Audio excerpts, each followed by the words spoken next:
Welcome to the All Ambient podcast, where we dig into the creative process, hear untold stories, and explore the brilliant minds behind some of the finest ambient music out there. I'm your host, Mike Graff. I'm excited to be in this together with you. Let's get going.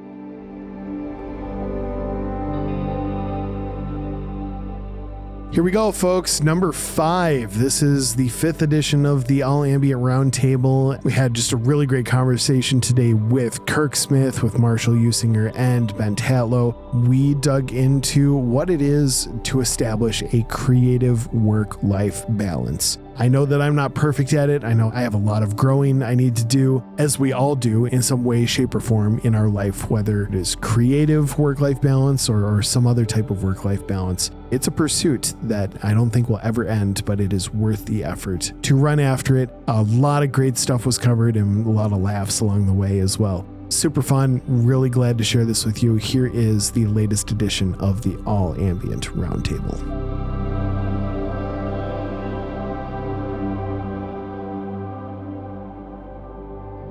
All right, we are at it again. Welcome to another edition of the All Ambient Roundtable. I am very glad to be looking in the bright and shining eyes of Mr. Marshall Usinger, Kirk Smith, and Ben Tatlow. It is really good to see you guys. Great to be here. Likewise. Good to see you too, man. Hey, guys. Here we go. I know we were commenting on it off air, but Marshall, you win the award for sweetest gear within the shot of your webcam. That Prophet and that sub. Is that a sub 37? Mm-hmm. The subsequent. Yeah, man. Subsequent. Yes, you win the award for coolest gear in shot. Thanks, man. Thank you. I think are we and Ben throwing wins the award for coolest artwork in the shot, Benjamin, whatever that is. Oh, thank you. Man. What is that? Ben figured out how to hit the thumbs up button, the like button in our little video chat. Was that you, Ben? I did not do. I haven't touched it. I think it was Kirk.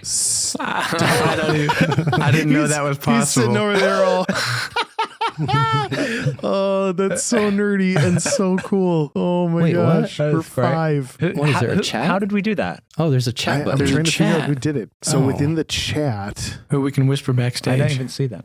see people. yeah, I don't know how much whispering backstage we need to do. Man, if anyone's ever curious how the sausage gets made, this is just us being dumb tech We should start nerds. I was just fumbling thinking, around Mike, with that we should start a synth thingy called subsequential, right? It's like a. That's pretty great. And is that too dad of me to do that? Little Dave Smith and little stuff. Moog I think that's perfectly combined. dad of you. Yeah. Little subsequential. It's perfect. 37 happening. That's awesome. Guys, well, it's great to see you. I hope the land of creating stuff and making new music has been good to you. I'm pretty stoked about some of the things I've been taking strides on. I have wrestled with my set. Marshall's heard me whine about wrestling with studio setup stuff because I was asking him, as one who replaced his main computer recently, and I replaced it with the same kind. I did the whole swap out, which is great. I'm really grateful for it, but there is such a good reason for waiting a long time to swapping out computers, because the amount of, I mean, we're not just talking like file size and stuff like that, but the amount of licenses and plugin and like just getting everything to talk to each other, much less have it be compatible with a certain operating system and all that. I wasn't like flat out pulling my hair out, but it did whittle away a lot of my patience. It sucked up a lot. I was not as happy of a person when I left the studio for a couple weeks, and I timed it out not super appropriately. I timed it out right after Christmas, and it was like, hey, I got free time, kids are home, whatever. And everything just started hitting the fan, and I was kicking myself a little bit for that. But I think I'm past it, and I'm back to like actually making music now, and I'm really happy about that. So yeah. That slightly terrifies How me. long did it take you, do you think, from like getting it all started? Like, were you out more than a whole day kind of thing? Oh, you're measuring it in days? Oh, I would say, I mean, it was probably a couple weeks. It wasn't me working on it constantly for a couple weeks, but it was not up to full running capacity for a couple weeks. But I like the computer I'm on right now. So I have my mobile rig, which I've kind of chosen to not have it be a carbon copy of my desktop setup, partially just because I don't want to try to manage everything being the same, but also like it gives some freedom in the sense of while I was dealing with that, I just used my laptop for some stuff stuff and some other projects. Okay. And yeah, so I didn't like completely grind to a halt, but it was looming over me for a couple weeks for sure. Yeah. We're done. Let me ask you Back this. to it. Yeah. I'm literally planning on doing that this weekend or starting the process of that this weekend. I'm slightly terrified.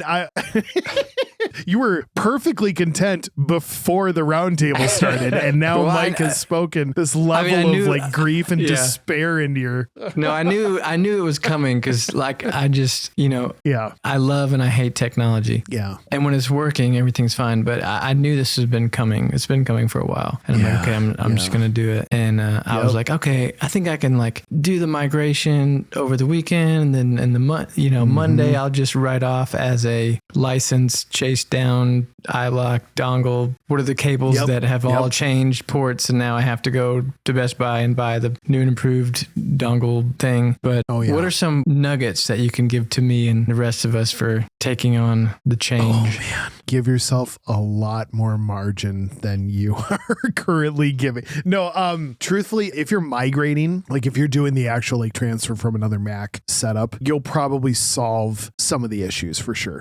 I was going from an Intel, so I had like the iMac Pro from back in 2017, 2018. Cool computer. Like it's done great for about 6 years, but I was going from an Intel Mac to their Silicon stuff. And I knew that there was some compatibility stuff that I was going to hit. Plus I was at least a couple OSs behind. Yeah. So I had kind of created my own problem in a lot of senses, and just being willing to, like, when I opened up a big template session that had, 80 tracks on it with virtual instruments and all these different plugins, like knowing that it was going to take hours to 80 tracks dog. Individually, what like, okay, what you know what I mean? Like just like it's like open it up with 80 tracks, and then I just delete out the ones that I don't, that I'm not going to use, but they've all populated for me, so I don't have to hunt them down every time.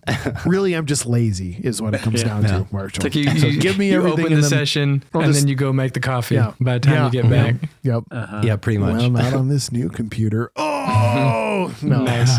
But no, I think the migrating is probably going to help, I would say. And to be honest, like, I think part of it was healthy for me to decide, of the big installs with, hey, these 13, plugins that come along with this one, and hey, we'll install it in this version and in this version and in this version. It was good for me to be kind of deliberate about, okay, no, I'm just going to stick with this kind of plugin, and I don't need all of that fluff. And so I put more effort into it than I probably needed to, but I think it was because I just didn't want my whole thing to feel bloated and have a bunch of unnecessary stuff around anymore. So you'll probably do it the smoother way and save a whole lot more mental energy and sanity. And next Tuesday you'll text us. I'll be like, hey guys, got my new computer up and running. I just finished an EP.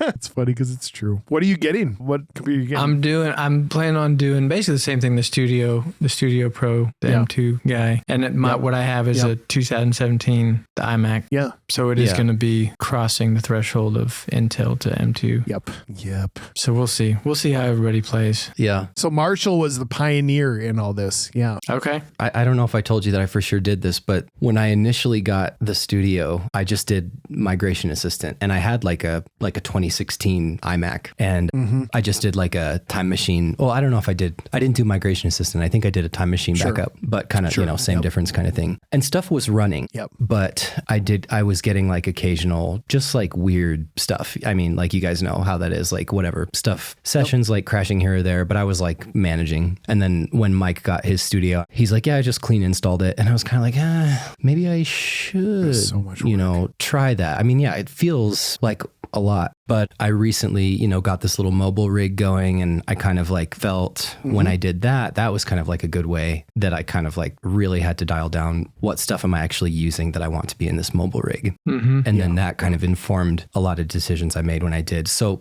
anyway, I ended up doing a clean install, the Mac Studio 2. And I don't know. It wasn't as bad as I thought it was going to be, honestly. Awesome. It, That's great. It took a bit, but kind of like the bulk of and I do way more stuff with guitar and synth and more stuff than plugins than I used to do. And I think the bulk of my plugin stuff is like primarily with like native instruments or stuff like that makes it pretty easy to like relocate that stuff. So that didn't take me kind of as long as I thought it would. And I do think there's probably there are some libraries I know I'll have to still kind of, I haven't, run across them yet. Yeah, that didn't take me more than a couple hours to kind of relocate most of the main stuff that I use. It felt really also good to kind of like, I think to your point of like, what are we really using day to day? Just cleaning out all that crap. And like, dude, just to look at the hard drive space of probably what was on the Mac Studio when I first, did the Time Machine backup versus what's on it now is crazy. Just a whole bunch of crap on there the first time. So I was really happy with it to do it clean. And it feels really good to have it running now the way it is. Yeah. Okay. So thanks, man. I'm not like superstitious or anything. I know that with my old iMac, I had probably created a couple problems inside of the machine that were causing it to run slower than it should have, just by way of trying to connect this, that, and the other thing. And so in an effort to not just bring a bunch of those same problems with me over into a newer machine, that was the only part of the decision for me that was easy. That was like, I'm doing a clean install. But again, like now, like I wrestled with it for a while and now I'm super happy. Marshall's happy. Yeah. Kirk's happy. Ben, I will be now happy. it's time for you to order yours and we'll be good. My current machine is like 5 years old, so I've got a year or two in it. It's there you go. Like a Mac Mini that's been kind of souped up, so it works really well. I use Reaper, which is much simpler than something like Logic or Ableton, which kind of crashes a lot more. Where like this kind of runs on basically anything, and I don't actually use that many plugins, that many synths. So hoping it's got a few years in it, but it is the kind of the hard drive space and everything. You're just like, okay, at some point I'm gonna have to bite the bullet. But it's the least fun. It's the least cool thing that you can buy when you're doing music. It's true. Like, it's true. It's not what I want to spend any money on. Yeah. All right. Well, I mean, you compound it by like if you get a system that's got a good amount of CPU or RAM or hard drive space, like the amount that you're paying for it, and you're like, this is not only the least cool, but it's also becoming like the most expensive thing, or one of the like in the echelon of like what I put my money into. But I mean, it's necessary, right? It's necessary. Well, I did tell Kate, my lovely wife, that if you even hear me talk about needing a new computer, like within the next 10 years, you need to just stop me. Like I want a decade with my current setup where I think I got it souped up enough where it's going to last. But I was like, you do not let me talk about this for 10 years. I do not want to wish that season about myself again. But who knows what's going to happen in tech? They're going to make Atmos plugins that have like 278 channels per string of the granular synthesis, and it's going to take 84 core just to run, but it's going to sound amazing. So there's that. It's true. It's funny you say that, Kirk, because that actually leads me to a question that I have for you guys. So let's talk news. I don't know if there's any news, just anything within like the music world or something that's interested you guys in the past while since we've hung out last, but I did just see the other day, and I believe it was who brought light to it. I think it may have been Tony Anderson. Do you guys know Tony's stuff? Great, awesome producer, musician, composer. But he was talking about how it looks as though, and I dug into this very little, so I believe Tony's credible, but I'm, whatever sources he was looking at, like I'm just kind of going off of the information that was given by him. But he was saying on Instagram or whatever that it looks like Apple Music is going to actually start paying out higher royalties to people who do spatial audio mixes of their stuff, and which is like just on the surface, it's just an interesting because they're really interested in that spatial audio space and all that. Tony's beef with it, he's like, yeah, that's cute. Spatial audio sounds like garbage. Like, and really, it was less about like having sort of a personal opinion and more about how different the listening experience is for, say, a movie. When you want the Dolby, 3.0, 5.1, 7.1, whatever, how many numbers are attached to it? Like the audio Atmos system, when you want that, surrounding, environmental thing is just a very unique experience. And that's really cool. But as far as how spatial audio, like the way that Apple's doing it, translates to in-ears, how it translates to headphones, how it translates to a pair of stereo speakers, in his words, it's just absolute garbage. Like you can't turn a stereo setup into something beyond what it's supposed to be. And I think it'll be interesting to see what kind of tech solutions come out of that. And maybe the solution is to just add more speakers. But honestly, like how many normal consumers are going to start putting like 7 speakers in a certain room and only sitting in one spot listening to, to their stuff or whatever? I think he might be onto something in the sense of the conditions for spatial audio to be awesome are going to be few and far between. And yeah, I think that's kind of an interesting lane for Apple to hang its hat on. But anyway, curious what you guys think. Mm-hmm. Well, it's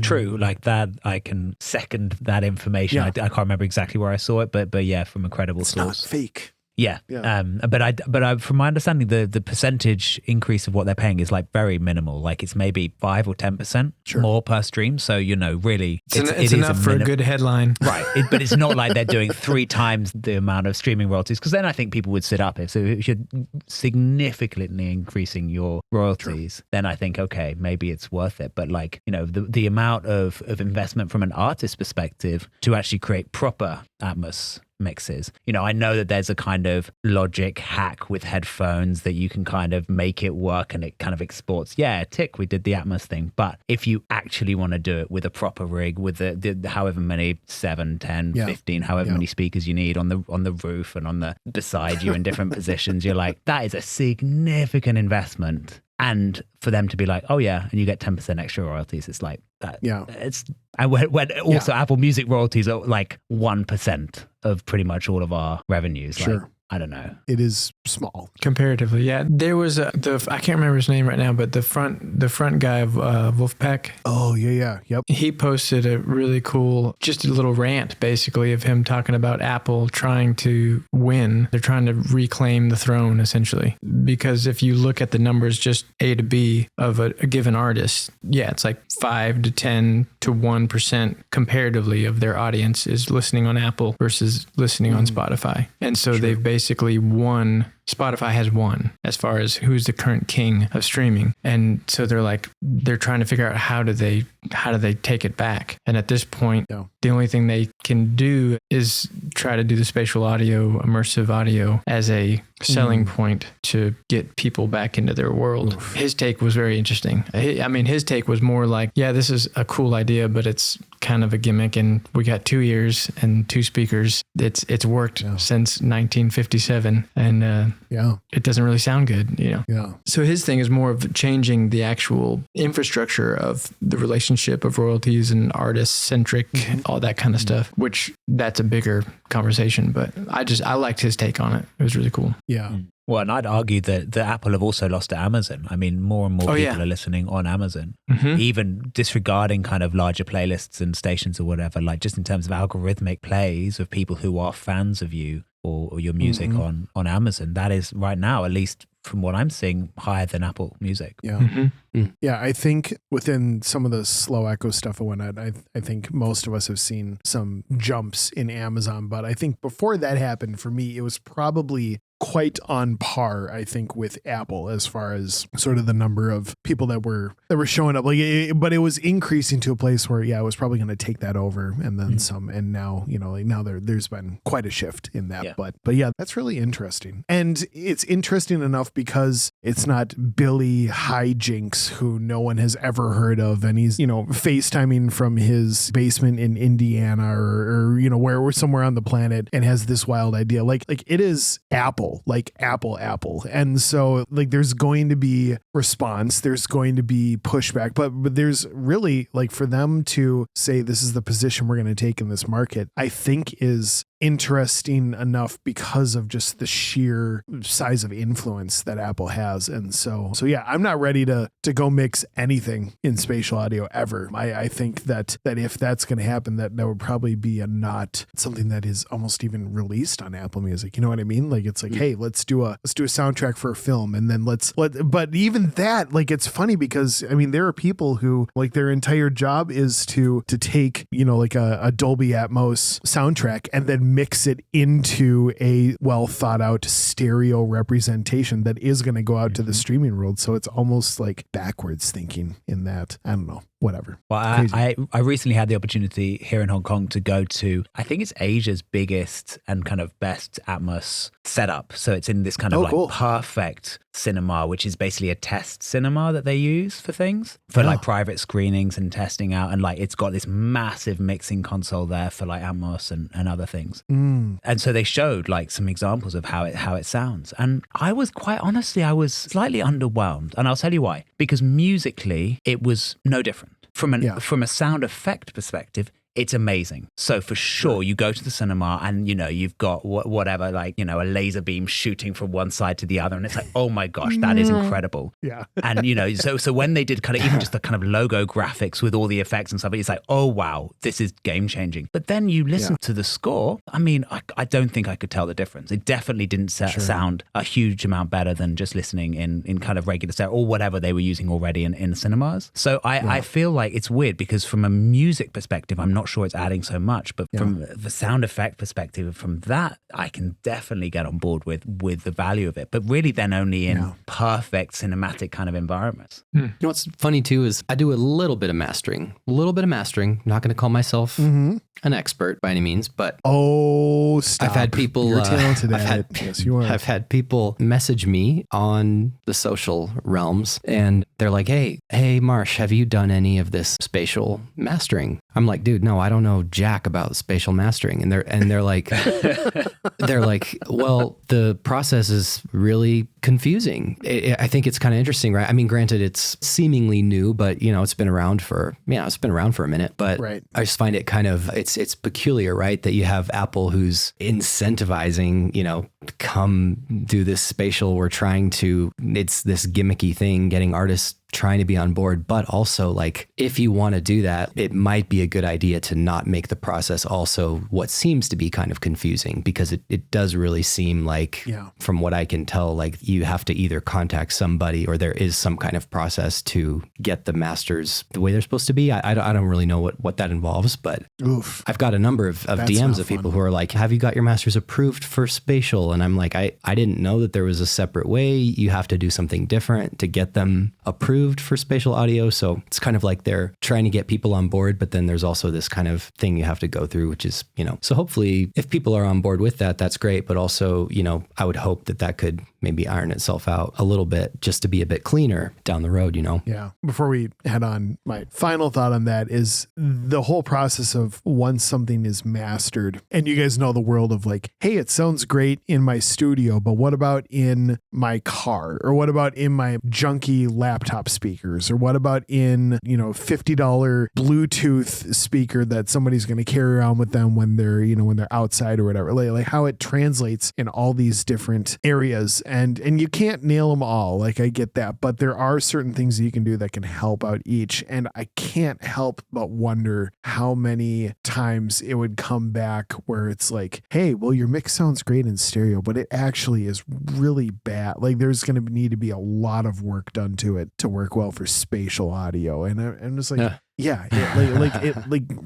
okay, great. But like, is that what I'm supposed to be focusing on? Or am I supposed to, it feels like one more thing that I'm already trying to make sure that it does as good of a job as it can in, a lot of the normal places where it's going to show up. And so that still feels a little niche to me, not serving the general public in a way that I don't know if I'm going to give time to it yet. So, Have you guys listened at all with like your AirPods to where like had the spatial thing in your AirPods at all? I think I accidentally, not cool enough. I accidentally did this once and I don't know how his nose starts bleeding. And his hair stands on end. No, I think I got weird happened, you guys. I don't know what it was. No, this was one of my mixes. Okay. That somebody else mixed. And I think I don't know what happened, but I remember listening back and I like turned my head and like it all turned and it was so disorienting. I was like, oh my gosh, what's happening? Like I'm turning to the right and it's all turning. And it felt like it was all in back of me and it was so weird. I don't know what, I mean, I don't know what happened there, whatever. whatever they did to, if they mixed it on accident or put spatial on it or whatever happened, but it was crazy. But yeah, it's disorienting. I'm like, stereo is good with me, but maybe it's a different thing without the AirPods. I don't know, but with the AirPods, I was not into it. So yeah, we'll just leave it at that. Well, with humans with 2 ears, we've, at the risk of sounding like a stalwart, where like I'm not willing to accept the new. We were given 2 ears for a reason. Yeah. It will be interesting to see how that evolves. It will. Yeah. And maybe just almost as a different art form. Like, I'm a musician. I'm a spatial musician. Like, cool. That's great. Or almost like it almost becomes its own genre in a sense. Or sure. You never know. Absolutely. Yeah. I could see the ASMR world just grabbing that and running with it. Right. Like just all the people doing the clicks and the pops. And just AR and VR and all the headsets and all that kind of stuff. I can see where it can serve a lot of purposes and even to do musical things, but it's almost like you have to have that in mind from the intent of the project. Sure. This is for instead of retrofitting. Yeah. Or tacking it on as like another option. Yeah. Anything else in the news world right now that you guys are aware of? There was something that came up on Twitter or X for me from a guy who I follow called Rob Abelo, and it's the first I've heard of it, but it does seem like there's some veracity to it. He's legitimate for sure. Veracity. And he's talking there's that word again. Yeah, there we go. And he's talking about Spotify being able to launch superfan clubs.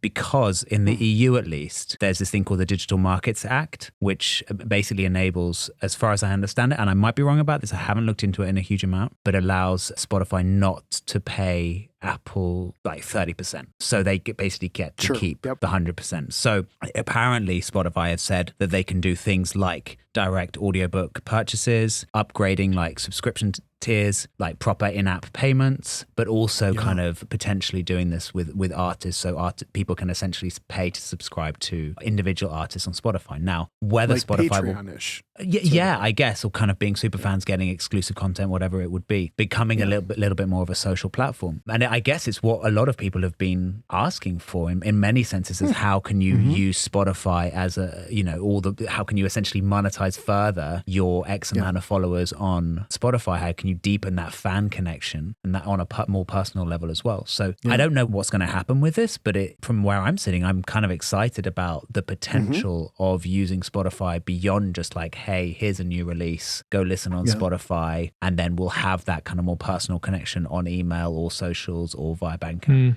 Well, it's one less place to send people, right? Like, oh, hey, cool, so check this out on Spotify, and then go grab my Patreon, and then over on YouTube Music, we're doing this thing live every other whatever, and then my Instagram, like, it's to be able to bring that ecosystem under, I'm grateful that it would be something like Spotify where people are going to ultimately to listen to the music, and for it being the platform that serves us well in that. Yeah, I'm excited.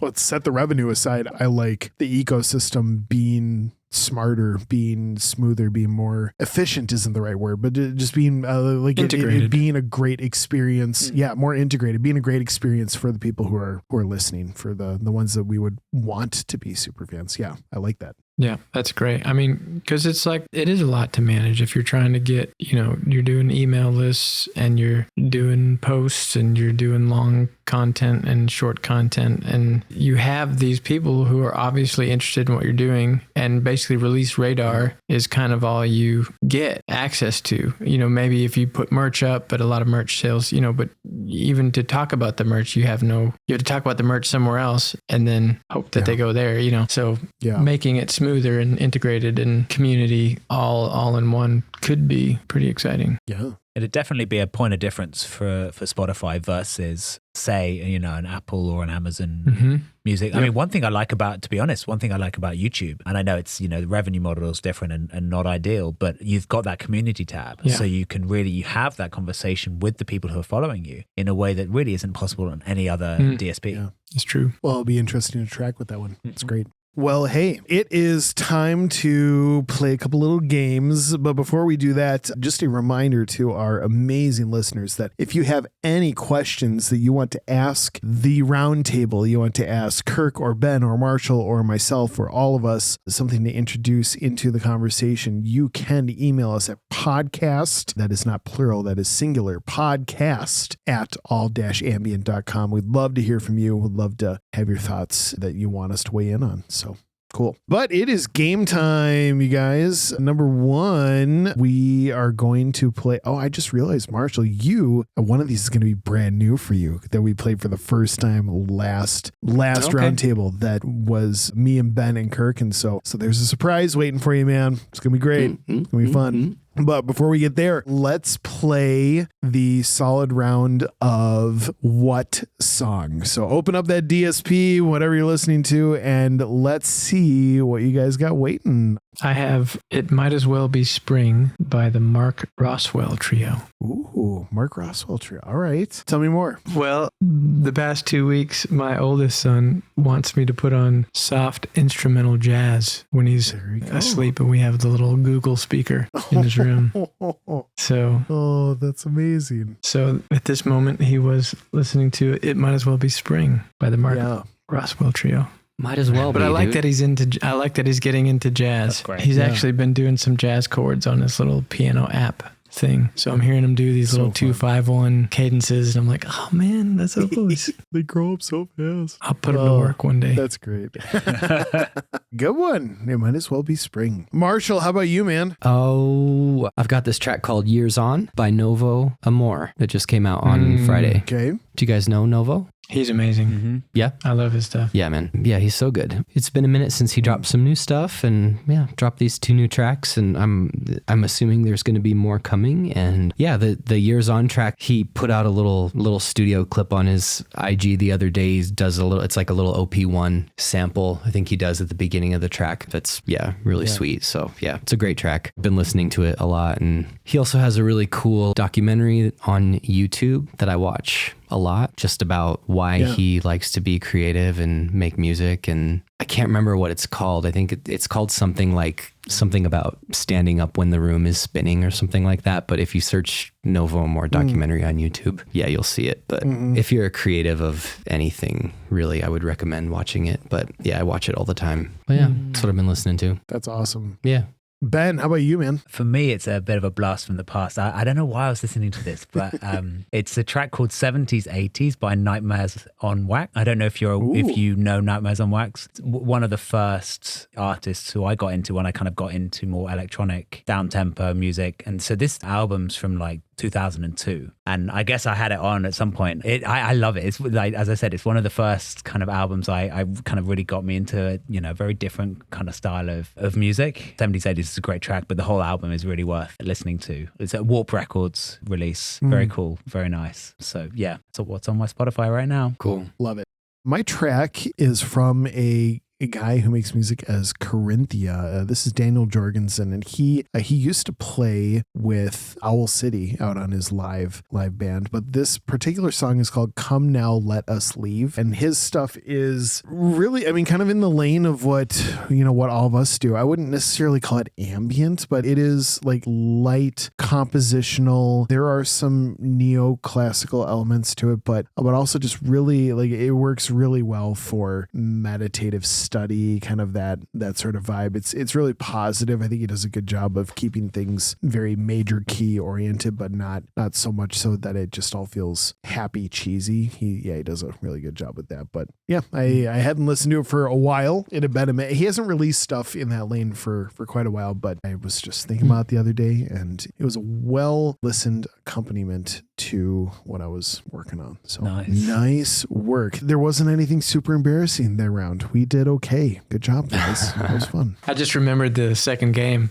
I've completely blanked on it. So this is new for me. That's awesome. Cool. Kirk, you named the second game. Do you remember what we're calling this? Oh, 40s something? No, I don't remember. I remember it was a good name at the time, though. You named it Yesteryear. Yesteryear, that's right. Yep, here we go. So let's play a quick round of Yesteryear. So for those who have forgotten or who haven't participated, Marshall, this is kind of like it's like a multi-step game as to how we arrive at the destination here. But here's the premise is, okay, so the date of recording this week on the calendar, the Billboard Top 40 has been running for however many years, for like 7 decades, 8 decades, whatever it is. Over the course of the Billboard, however long, they basically do like a weekly top 40. And so what I've done is for us to go into like a random number generator and to just put basically the opening year of the Billboard Top 40 to today, and for it to generate some year. And so whatever date we record the podcast combined with the random year that Google has generated for us to look up, then look up the top 40 list from that year on this week right now. And within that list, and this is the last one that I'm going to do for a while, and then I'm going to pass the buck to you guys next roundtables. Within that list, there are some doozies of songs, so just stuff that you're like, oh my goodness, wow, this is wild to look back on this list. But of that list, you got to narrow it down to like 3 or 4 songs that it's like, if you could only pick one of these songs to still exist in the world of music today, like what song are you going to defend? What song is the one that still needs to rise up above all the rest? So there it is. That's the game. It's kind of like Desert Island. Like, what's the one song, that you would listen to for the rest of your life, but you add it with the date of when we're recording and you multiply it by the fact that we're just going to get some random year attached to it. So here we go, guys. We are looking at the list from the year 2003. So let's rewind 21 years. 21 years. To Let's go. You would be flabbergasted at it is almost wild that you look at this list and you're like, these songs are over 20 years old. It blows. This is my time, dude. Let's go. Yeah. So, and I did give it 4 because I had my 3 and then I read a little further down and I was like, I can't not say that one. But of these 4 songs, you get to pick one that continues to live on for the test of time. But you have to pick between Beautiful by Christina Aguilera, which incidentally was number 1 at the time. Lose Yourself by Eminem, of course. Yeah, come on. Cry Me a River by Justin Timberlake. Or Kirk, nice. I know. And here's the bonus that I could not let slip by. Your Body is a Wonderland by John Mayer. There it is. There's the 4. Those are the choices. Those are the choices. Right. So only one of those 4 songs gets to survive. And so you gotta defend it a little bit though. It's not just like, oh, I really liked this one, and so that's the one. But you gotta defend it a little bit. What's your reason? And it might not even be your favorite out of the group, but what's the one that you would chuck back into a yesteryear time capsule and keep for all of eternity? So we won't make Marshall go first because he's never played this. Ben, I'll pick on you because you forgot that we did this. So you get to go. You get to go first. Ben doesn't know any of the songs. He's like, Ben's like, who's Christina Aguilera? I was only into electronica back then. Oh man. No, I am familiar with these 4.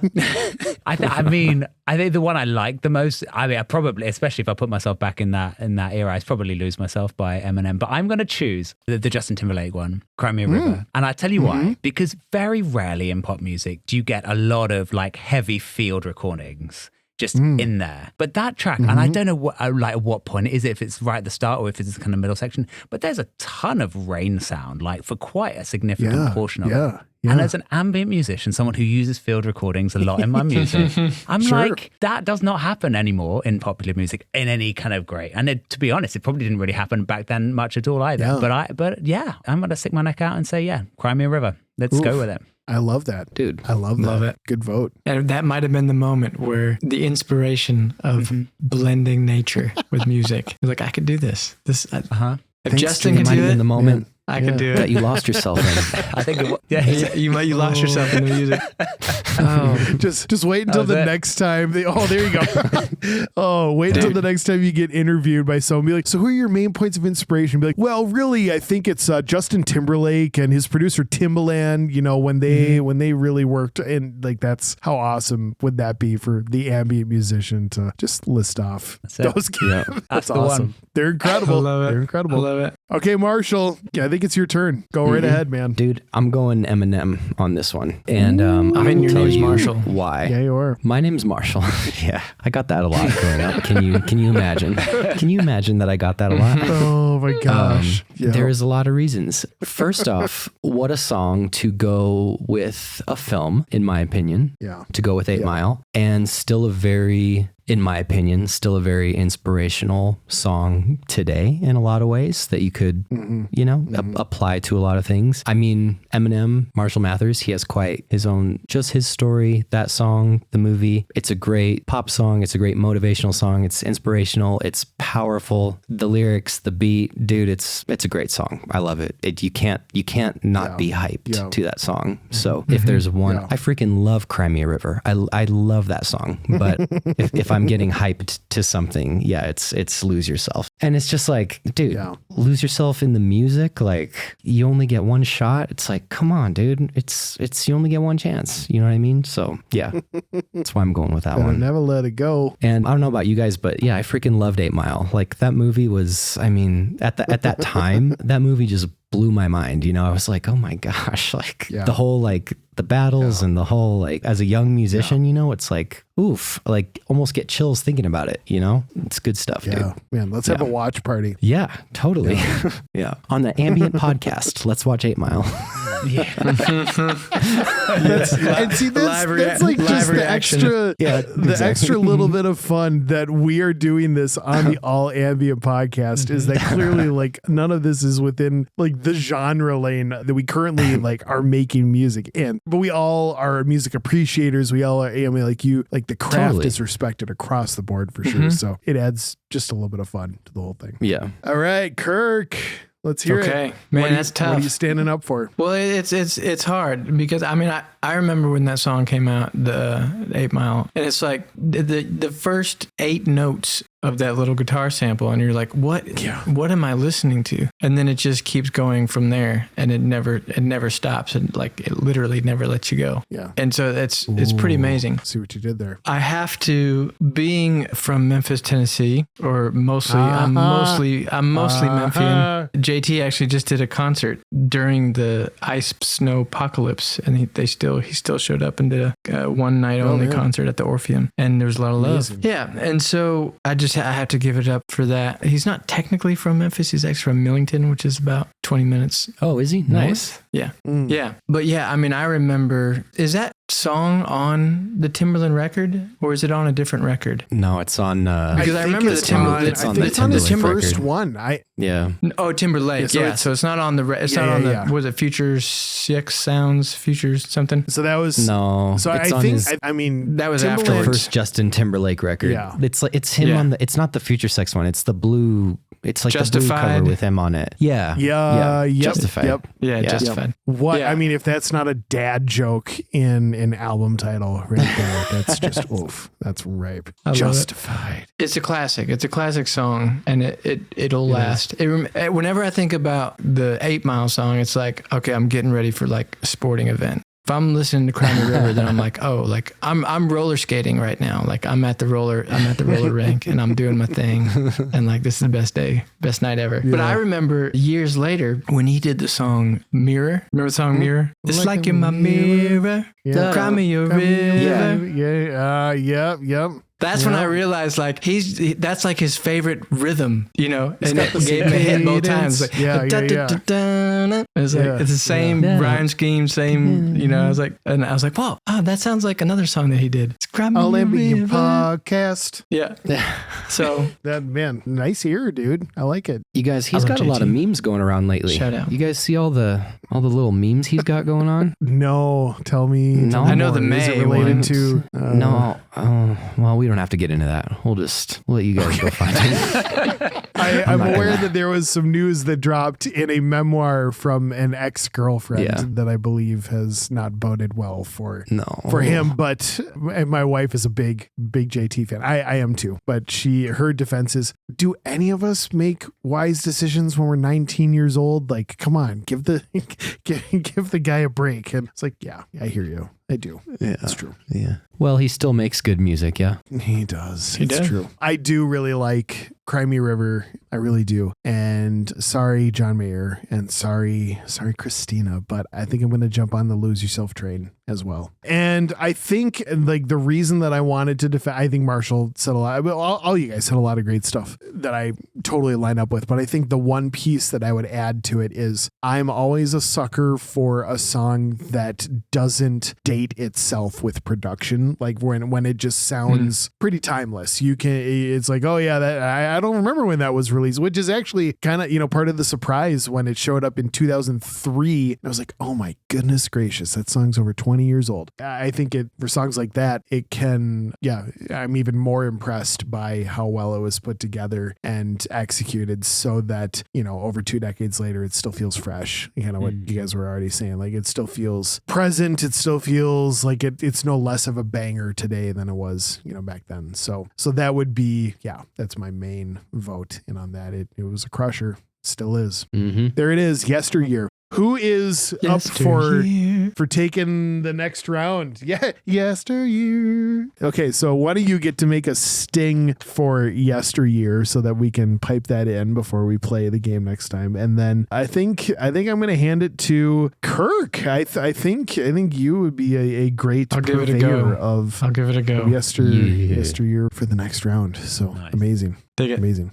We have already been on for a hot minute here, and I do want to respect everybody's time. But I did want to touch base. There was something that was on the back of my mind, has been on the back of my mind for a while, and I would love to hear you guys weigh in on what this looks like in your life. And I think this is a subject that very much is not a one-size-fits-all sort of subject, but I think there are some overarching principles that all of us as humans could probably benefit from, just encouraging each other in, and also like I know that I learn a lot when I hear perspective from other people on what they have to do and what they have to say in this particular column. So subject at hand is the way that I'm titling is creative work-life balance. And I think there's a lot that can be said, but some of the things that I'm most interested in is the idea of, I don't want to put too many limits around it, but the idea of how much value internally we assign the art of creating versus how much value we are almost deriving from all of our time outside of the creative act. And I think it feels a little different than just somebody saying like, get your work-life balance in order, right? Like just turn off your email and just go be with your family. Like, yes, I understand those arguments, but the creative act is a little bit of a different animal, just as far as for me, like with marinating in a project, with all of a sudden hitting a stride on something perhaps like 10 minutes before I'm supposed to be done for the day, and finding different ways how I respond, sometimes appropriately, sometimes not appropriately, and how I handle how that translates to me effectively, hanging up my work and heading out to be with my family for, the remainder of the day. I'm curious how that's going for you guys. Okay, if there are any little tips and tricks that you have, along the way, because I think that there's value to recognizing when we need to, press into a particular project. But I also know like I need to pay more attention to those moments when I need to stop, when I need to really respect, like if there's other, family things that are going on, or if there's a friend or somebody like out to lunch with somebody who really needs to talk, or there's a need to be at a particular gathering or something that gets in the way of my creative calendar, but trying to find the balance of what I say yes to. And if I start like emotionally chewing away at myself that I said yes to something that I felt like I shouldn't have, even though it was totally the right thing to say yes to go be with another person as opposed to just holing up in my studio for another hour and a half. It can be a tricky balance. And I know some of it is okay, but I also know that some of it I'm probably just, talking myself into thinking I'm more important than I actually am. And I think that there's a real stroke of humility that we, probably all need to remind ourselves of when we are creating, we are the masters of that domain. Like I can bend this song, I can bend this music into whatever shape I want. And then we leave our work behind, and like, you can't bend any of the rest of life into, it isn't malleable the way that we have really, so much control in the creative space. So So that's where my head's at. I would love to just kind of open the floor, and I'm curious just what comes to mind when you guys think about, how the creative work-life balance works for you, some things maybe that have gone well, some things that you're currently struggling with. Yeah. Or if you're ready to just call me out on me not doing this well, and I should probably figure my game out because I'm missing something entirely. But yeah, here we go. Open the floor.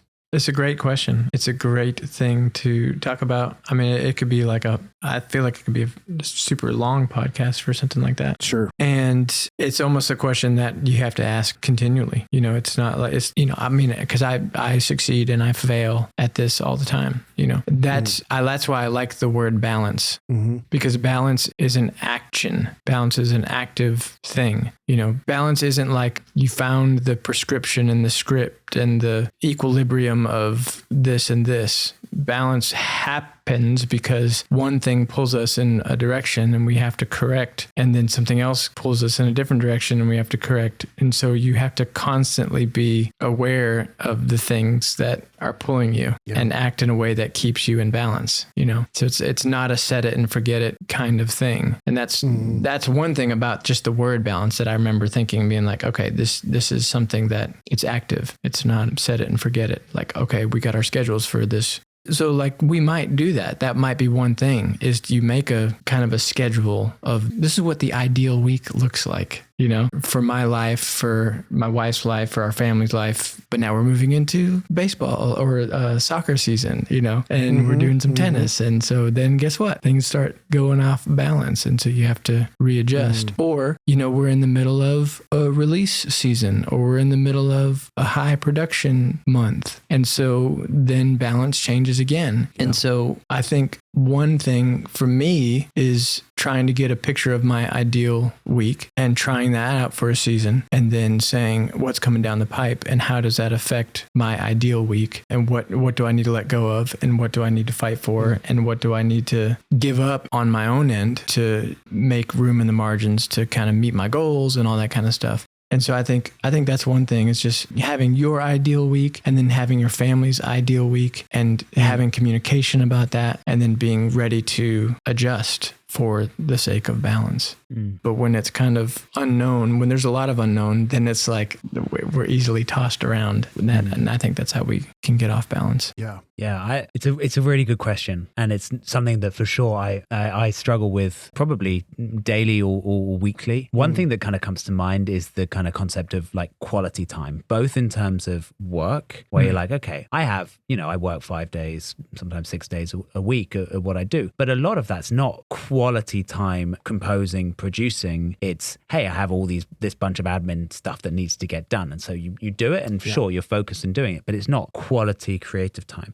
And I think the same applies to kind of outside of work. You have plenty of time with your family or friends or whatever, and you're just kind of doing stuff, but it's not very, very intentional. And so one thing I do try to do is find those both within my work environment, find the real quality, focused, creative time that I need to write, but also in my family life with my friends as well. What are the quality times I'm going to spend with my kids, with my wife every week? But also look at it on a kind of wider scale and say, hey, this year, when are we taking, let's take family as an example. When are we taking significant time off, away, quality time away from work, so that at least we know that we're going to have that? Because otherwise every week just kind of goes by, and you do the rhythms, and you see your kids, you see your family, you see your friends, but you don't necessarily have that very intentional time where you're truly investing in those relationships. And I think for me, that's something that doesn't necessarily come super naturally, but I know that it is so valuable to myself when I receive it, but also to others when I'm able to kind of engage in that. So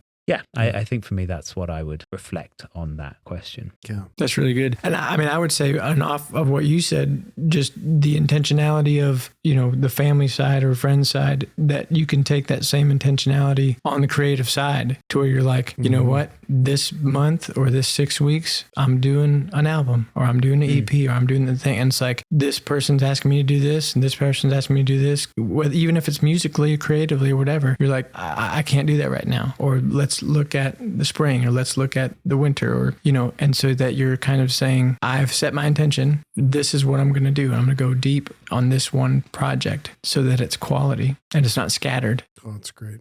I feel like for the nature of what we do as being artists and creative work for the most part, I know that like when I started, I don't know, I guess moving into full time, like I struggled looking at it as kind of like an 8-hour thing, right? Like comparing it to like a normal job and looking at it as something like, okay, this has to be like a normal job. We have to do this 8 hours every day to, you know, make it like we're doing something that matters and is like what normal people do sort of thing. And it took me, I mean, still feels like all of us are probably, you know, we're always adjusting what works. And, you know, as we change as people and the like what we're working on and what works for us or what's happening in life and things like that, like I find we're always just kind of adjusting and pivoting to the things that, or I should say, like I'm trying to allow myself to adjust to being comfortable with, like, if I'm low on energy and I need to allow myself to take a break and be with my family at like noon, then that's okay. If I've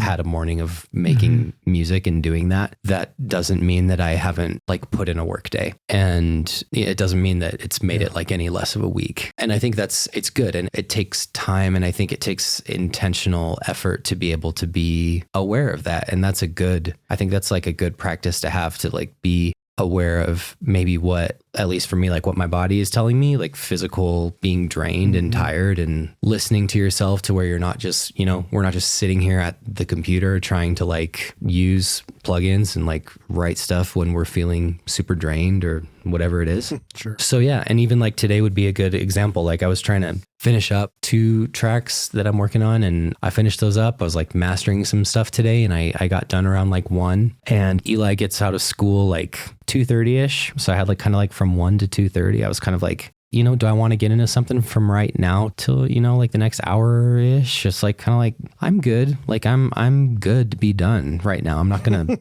to stress about, you know, the next hour-ish before I have to go pick him up at school, you know? Yeah. And that's like, for me, that's like a big growth for me, you know? Cause I used to get really stressed about like, oh my gosh, like I'm wasting an hour. Like that could have been an hour that I was working, and I would get down on myself about that, you know? Yep. Yeah. So I think it takes, and I know it takes a lot to get to that kind of spot. People in our positions who are self-employed, because you might look at that and say, well, if you do that every day, that's 5 hours a week or whatever. But, you know, mental health and things like that's important, and spending time with our families is important.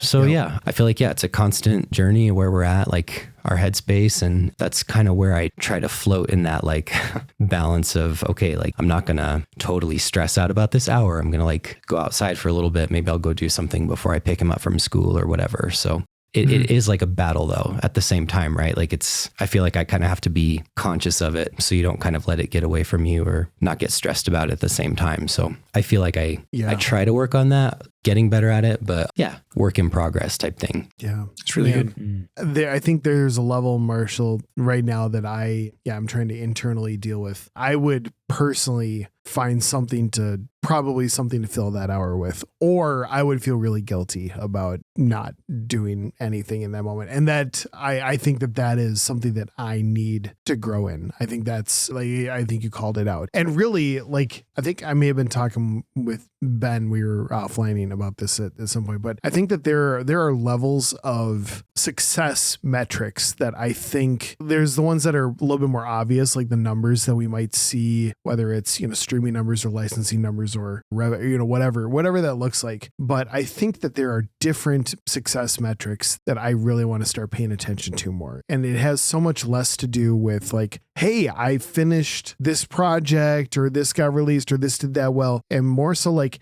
hey, when I finished that project, did I feel like I wanted to crawl in a hole and hibernate for the next 2 months? Or did I feel refreshed and like I took it at an okay pace that, you know, really, like you think about it, like running a marathon, like did I set out and I'm like, I'm going to set a new PR, I'm going to break a world record, I'm going to whatever. Clearly, I'm not going to do that. But let's just say that was like my goal, to go do that. And then at the end of the race, you're just like literally dying. You're folding over yourself. You're vomiting. You're just like, oh, like yeah, I finished it, and I probably won't ever do this ever again. This was just wow. I really, you know, taxed myself. versus the person who took it at a more leisurely pace. There's clearly still a lot of work involved. Like it is not a light lift, but to take it at a different pace that accomplished it at a lesser speed, but they didn't immediately want to punch a hole in a wall the moment that they were done with the race. They were just like, wow, look at what I accomplished. It's great. And I want to go clean up and all that. But this turned out pretty well. And you know what? I might want to do this again someday. You know,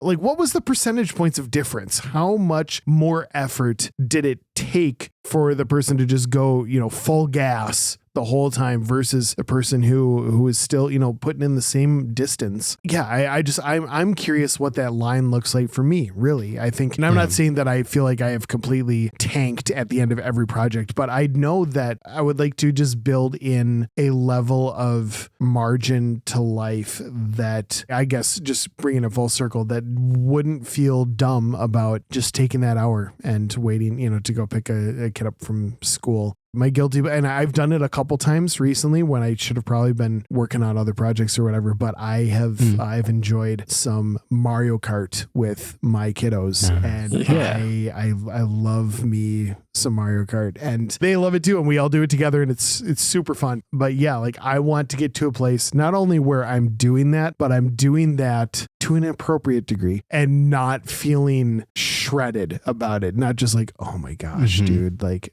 look at everything that's waiting for me. Does it like, and I think there might even be a level of, again, I kind of joked about it earlier, but like there's almost like a puffed up sense of self-worth in that. Like, do you know what I could be doing with my time right now? Like, as though that our stuff's gonna like change the plan. And don't get me wrong, like I love everyone who is encouraged and inspired by the and who loves it and receives it and listens to it. Like those are incredible things. But I also know that doesn't mean that, that we are deities who are bowed down to when we release new music or whatever. Like there has to be some humility baked into this, that like, okay, cool. Like your new stuff's out or you're working on this and that. Like that's great. But also you're a human being. Like enjoy some time with your family. You're a human being. Like it's okay for you to, on this day, to, maybe not feel quite as physically energized as you did on, the week before or whatever. And I can get really hard on myself when those things happen. And I'm ready to not do that. I'm ready to actively pursue. Yeah. Which, to be honest, like I don't think it even changes the numbers really all that much. I think it just changes my approach. I think it changes the things that I say yes to, that realistically might even charge me up even more for a greater focus when I am, back in the studio after, hanging with the family, or after I've started spending a lot more time at the gym recently. I committed to like over double what I had kind of, casually been doing for a while. But like, it's a lot of time out of my mornings. Like it cuts another hour 15 or so out of like my time in the studio every morning. But at the same time, like I know that it is a super important thing for the life run, right? Like for, it's part of the balance. Just for, yeah. I think the marathon, dude, I think the marathon imagery is perfect. What you're saying, it's like really resonates with me. I actually got a chance to do a half marathon like this past year. Oh, for real? Yeah. And I'd never done anything like it. And my buddy was like a marathoner. That's like his thing. And so I foolishly agreed one day when we were hanging out and mostly regretted it. And he ran with me, which was very kind of him. But honestly, at the end of the day, my goal was I wanted to finish the race and I wanted to enjoy the race. And I could have really pushed myself and I would have been miserable for hours. And I probably would have improved my time by a few seconds, Sure. Like my pace would have been better, on paper a little bit, but I would have been miserable and possibly injured. Yeah. And so practically speaking, I think a lot of this just comes down to lead time.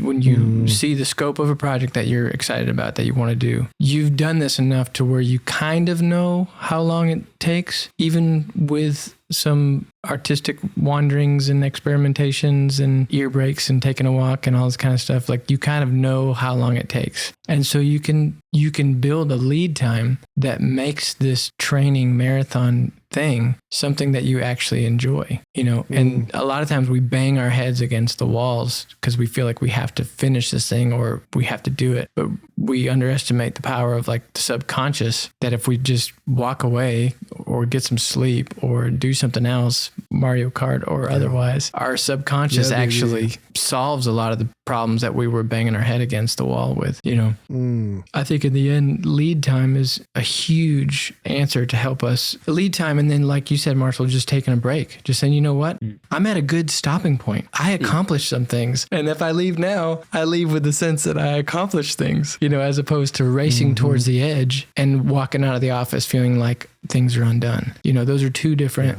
headspaces that you're leaving the office from. So I think it is a big deal. And one other thing I thought about when you were talking was when I am racing towards the dinner bell and I'm in the zone or I'm fighting with something and I'm getting close, but I know I'm done, like my time's done. I use my notes in Logic, you know, you can pull up the little notes thing, and I just type like ferociously, like I need to do this. I need to do a ride on the bass. I need to do an automation thing. And I have my top 5 or my top whatever, and I know it's there. So it's kind of like a brain dump. And then I can save and shut down the session and say, okay, this is what's waiting for me when I come back. And a lot of times I'll do that. And then I'll hear 3 other things that I wouldn't have heard if I was, you know, racing across the finish line, gasping for air.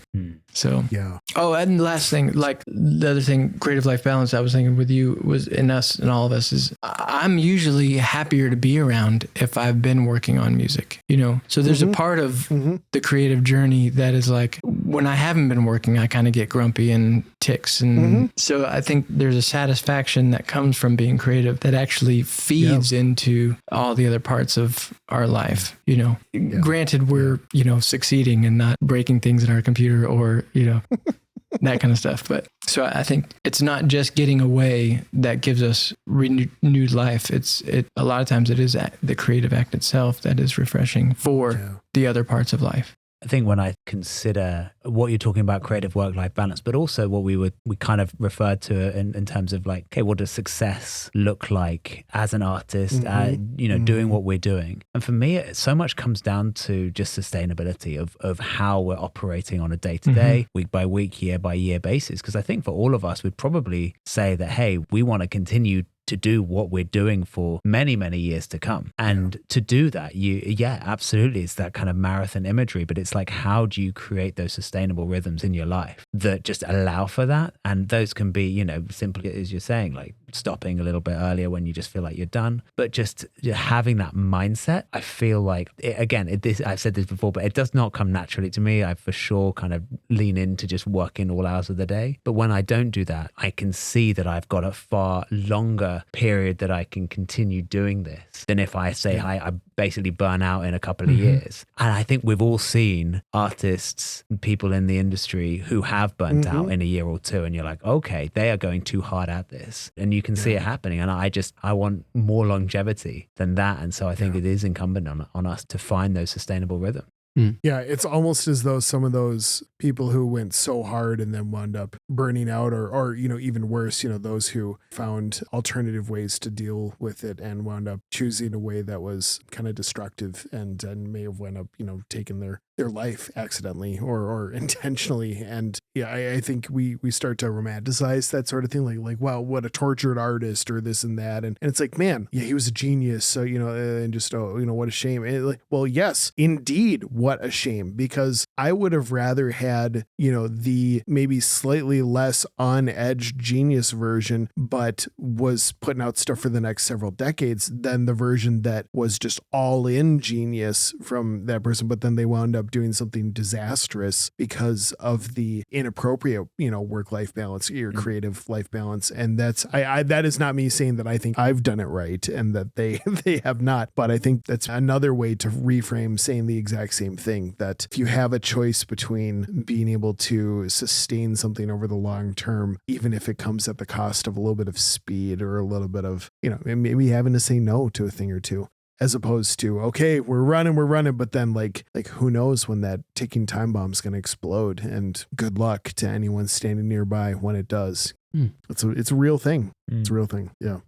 Well, on that positive note, no, seriously though, I mean, and it's late. I know we should wrap it up, but I'm really grateful to hear those perspectives from you guys because again, like I know we all learn from each other. There can be a lot of, inner encouragement knowing that you're not the only person who has ever had a thought or a conflict or, like that there's friction in a certain aspect of this journey. It's not all, it's not all smiles and hearts and love. And no, there's challenge to everybody's journey. And the creative one is not without that by any means. But I think, if we're all taking steps to aim at a better balance there, I just can't help but believe that not only will we just be better people and more well-balanced people, but to be balanced enough so that we can stick around to keep making art for a long time to come has got to be the end game. Like for sure, it's got to be the end game. So thank you guys for weighing in on that. That means a lot. And it's going to mean a lot to everyone listening. So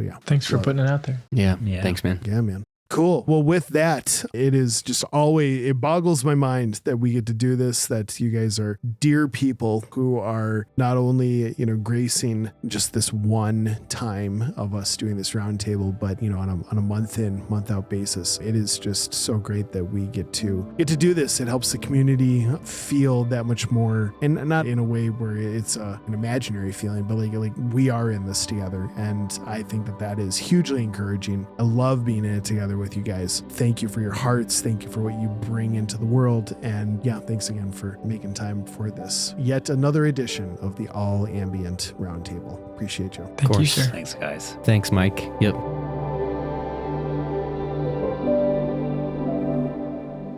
Thank you again for listening to the All Ambient Podcast. Make sure that you subscribe to the podcast so you can catch every conversation we have with all these incredible people who share the same passion. I'm looking forward to the next time. I hope that you are too. Can't wait to see you then. And until then, have an incredible day. Here's hoping that this music and the heart behind it makes your day and life that much better. See you next time.